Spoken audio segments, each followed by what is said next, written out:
Well, good afternoon, all of you, and I, Archana Tiwari, again welcome you all in AEW. तो आज मुझे कुछ कहना है और उसी के बारे में कहना है जो बच्चों ने मुझसे पूछा है। बच्चों का कहना है कि मैम कंसंट्रेशन कैसे बढ़ाया जाए, कैसे पढ़ाई में मन नहीं लग रहा है, कैसे इंक्रीज़ करें कंसंट्रेशन, कुछ बताइए जैसे कि पढ़ाई में मन लगे और कंसंट्रेशन बढ़े। देखिए, सबसे पहली बात तो ये कि मेरे पास कोई मंत्र है नहीं, ठीक है।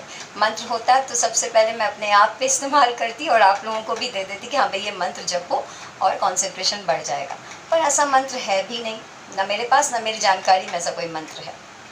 तो the thing is I have few suggestions, उसको शायद आप फॉलो करें तो होप सो आपकी थोड़ी फ़ायदा हो सकती है, जैसे मुझे होता है। I follow this things only, तो वही मैं आपके सामने लाई हूँ। Hope so it will be beneficial. तो पहली चीज़ ये देखिएगा, हम लोग कंटिन्यूसली अपने में बात करते रहते हैं, हमेशा कुछ ना कुछ बात करते हैं। ये जो बात करते हैं ना अपने में, सारा दिन ही अपने आप में बातें चलती हैं हमारी खुद की। ये बातें उस पीरियड के लिए बंद कर देनी पड़ेगी। ये मेरे साथ बहुत ज़्यादा होता है। आई keep on talking with my own self continuously, कुछ ना कुछ से what I should say this that, हाँ ये क्यों हुआ, ऐसे वैसे। तो लेकिन अगर मैं ये वर्चुअल क्लास लेने के वक्त या स्कूल में जब मैं क्लासेस लेती हूँ तब मैं अगर ऐसे ही अपने में बात करने लगूँ तब तो हो गया, neither the students will understand anything, neither the syllabus will proceed. तो उस टाइम बीइंग के लिए आई स्टॉप दिस। मेरे माइंड में कुछ नहीं आता, only what I am teaching, only that is focus, nothing else. उसके बाद मैं फिर सोचने लगती हूँ कि हाँ भाई ऐसे, I keep on talking with my self, but during that time I stop. So that same thing you all have to do. उस पीरियड के लिए आपको बात करना, ये अपने आप से जो चल रहा है मन में, इसको बंद कर देना, पहली चीज़।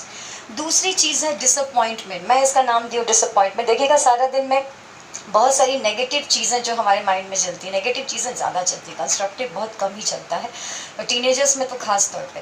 तो ये जो नेगेटिव चीज़ें, इनका मैंने नाम दिया डिसअपॉइंटमेंट। इसको बिल्कुल अपने मन से उस टाइम पीरियड पे हटा दीजिए। बहुत मुश्किल है हटाना, I also know, but you have to remove it. उस टाइम भी इनको स्टॉप कर दीजिए। अपने आप को यही कह दीजिए कि भाई मैं इसके बारे में सोचूंगी या सोचूंगा पढ़ने के बाद, 1 घंटे बाद जब मैं फिर पढ़ाई हो जाएगी, then I will ponder on this things. इसके बारे में मैं सोचना फिर से शुरू करूँ। ये फ़िलहाल उस टाइमिंग के लिए नहीं। 15 मिनट भी आप पढ़ें, 15 मिनट में भी उन चीज़ों के बारे में मत सोचिएगा, क्योंकि ये बहुत बहुत ख़राब इम्पैक्ट देते हैं आप जो पढ़ रहे हैं। बहुत बहुत डिस्टर्बिंग होती हैं ये चीज़ें जो हम सोचते रहते हैं। तीसरी बात ये कि एक स्टडी एनवायरनमेंट बनाइए, बहुत ज़रूरी। अब बहुत लोग बच्चे कहते हैं कि घर में मेरा स्टडी एनवायरनमेंट नहीं है। ठीक है, घर में एनवायरनमेंट नहीं हो सकता, अपने इंटरनली एक एनवायरनमेंट क्रिएट कीजिए मन के अंदर। जब तक आप तैयार नहीं हैं अंदर से पढ़ने के लिए, मत पढ़िए। Don't go for studying, it's useless. अगर आप तैयार नहीं हैं और आप बैठ गए किताब लेके, मम्मी चिल्ला रही है हाँ पढ़ो पढ़ो पढ़ो, मिस भी बोली बेकार हो रहा है पढ़ाई, तुम किसी काम के नहीं हो, पढ़ो पढ़ो, चलो बैठ ही जाते हैं। अगर ये मेंटालिटी लेके किताब खोल रहे हैं आप, तो इट्स नो यूज़। किताब वैसे ही का वैसे खुला रहेगा, आपके अंदर कुछ नहीं जाएगा। तो प्लीज़ वैसा काम मत कीजिए, उसके लिए कोई फ़ायदा नहीं है वो करके। इससे अच्छा आप रुक जाइए। जब आपके मन से अंदर आपको लगे कि हाँ भाई अब पढ़ना है, अब पढ़ना चाहते हैं, या अब ठीक है अब पढ़ना, अब ठीक है I am ready to study, then only you study, otherwise don't do it. ये हुआ इंटरनल एनवायरनमेंट क्रिएट करना। एक्सटर्नल भी बहुत इंपॉर्टेंट है। घर में अगर एक फाइटिंग का माहौल है, घर में एक शादी का माहौल है, या कोई और दूसरे तरह के सेरेमनीज़ का माहौल है, कुछ दूसरा ही माहौल है जहाँ पे नहीं पढ़ाई हो सकती, तो that is also difficult. External से लेकिन मुझे लगता है इंटरनल एनवायरनमेंट ज़्यादा इंपॉर्टेंट है माइंड का। ये सेटअप जब ठीक होगा, पढ़ने के लिए आप तैयार होंगे तो पढ़िए, वरना शुरू करने की कोई ज़रूरत नहीं। दूसरी बात, एक लर्निंग पार्टनर बनाइए। चाहे वो आपका एक फ्रेंड ही हो सकता है, 2 हो सकते हैं, 4 हो सकते हैं, ग्रुप हो सकता है, पर लर्निंग पार्टनर बहुत ज़रूरी है।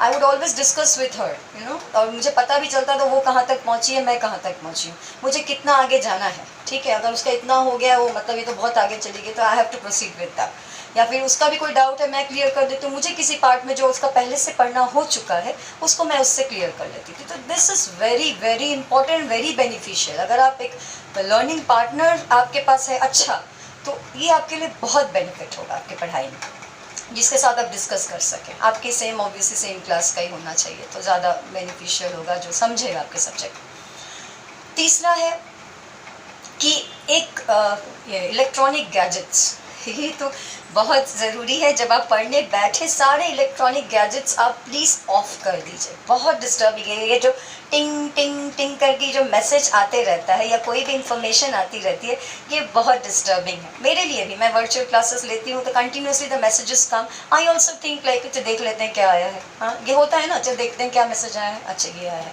तो दैट थिंग यू नो, चलो हमारा तो कोई डिस्ट्रैक्शन नहीं है, we have pass that stage, पर आप लोगों के लिए बहुत ज़रूरी है। ठीक है, तो आप लोग जब पढ़ रहे हैं कॉन्सेंट्रेशन से एक सब्जेक्ट में अपना ध्यान लगाए हुए हैं, उसमें ये टिंग टिंग बजा, देखा आपने 2 मैसेजेस आए, 2 का जवाब 4, 4 का फिर वापस जवाब 6, 6 का 8, इस तरह से करते करते जवाब सवाल ही होने लगेगा गैजेट्स पे, और बुक वैसे का वैसे ही खुला रहेगा। अधिकतर यही होता है, maximum this happens you know. Once you start with a mood, very nice mood you start, and that starts disturbing, those gadgets start disturbing you.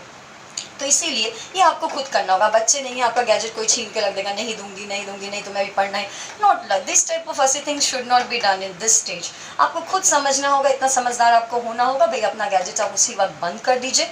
1 घंटे तक आपने सॉलिड पढ़ा, 2 घंटे जितना आपको पढ़ना है, after that you open it and see what are the messages, what are the text, what are the things, important things, you keep on replying and you do whatever. पर उस टाइम के लिए देखिएगा आपका जो पढ़ाई होगा वो बिल्कुल सॉलिड होगा। वही मैं एक्सपेक्ट करती हूँ, वही चाहती भी हूँ।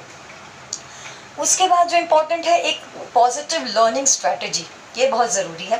कुछ लोगों का देखिएगा स्ट्रैटेजी होता है चिल्ला चिल्ला के पढ़ने का, उनको चिल्ला के ही याद होता है, ये उनकी स्ट्रैटेजी है, मे बी अच्छी बात है। किसी किसी का होता है देखिएगा लिख के याद करने का, है ना। बहुत जन का होता है कि habit after writing you know they understand and they memorise and they write that thing, लिखने के बाद 2-3 बार लिखने के बाद वो चीज़ याद हो जाती है, ये भी एक स्ट्रैटेजी है।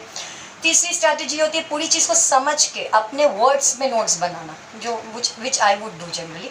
तो ये चीज़ भी है, ये भी स्ट्रैटेजी है। तो whatever strategies which you are comfortable in, आप उसको फॉलो कर सकते हैं। ये बहुत अच्छा मेथड है, चाहे वो मतलब जिस तरह से मैंने कहा, तीनों मेथड्स में कोई भी जो आपको कंफर्टेबल लगे वो आप फॉलो कर सकते हैं। ये भी एक अच्छा मेथड है कॉन्सेंट्रेशन बढ़ाने का और याद करने का। Last but not the least है मोटिव। पढ़ें क्यों?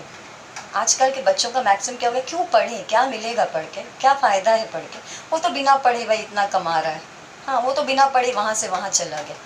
ये जो थिंकिंग आ गई है ना, क्या पढ़ के क्या होगा, ये मत रखिए। आपको एक मोटिव, कहते हैं बर्निंग डिज़ायर, बहुत ज़रूरी है, बहुत ज़रूरी। और ये भी मैं आपको कह दे रही हूँ, कोई आपको इनकलकेट नहीं करेगा आपके अंदर, आपको खुद इनकलकेट करना, आपको खुद मोटिव अपना खुद सेटअप करना होगा। और ये मोटिव ही ना एक चाबी होगी जो आपके ज़िंदगी के सारे ताले को खोल देगी, सारे ताले को, जो भी मुसीबत का ताला है आपके ज़िंदगी में सबको खोलती हुई जाएगी, यही चाबी मोटिव।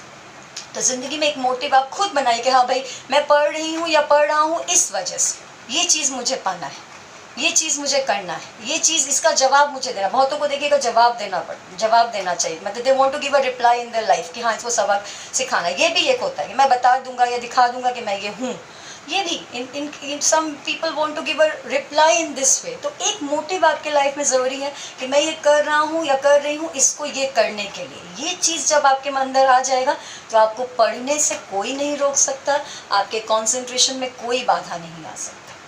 ये करके देखिए ये few tips, hope it will be beneficial for you all.